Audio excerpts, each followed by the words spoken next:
بسم اللہ الرحمن الرحیم۔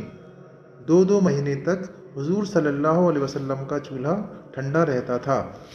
حضرت عائشہ رضی اللہ عنہا سے روایت ہے کہ انہوں نے عروہ رضی اللہ عنہ سے فرمایا، میرے بھانجے، ہم اہل بیت نبوت اس طرح گزارا کرتے تھے کہ کبھی کبھی لگاتار 3 چاند دیکھ لیتے تھے، یعنی کامل 2 مہینے گزر جاتے تھے، اور حضور صلی اللہ علیہ وسلم کے گھروں میں چولہا گرم نہ ہوتا تھا۔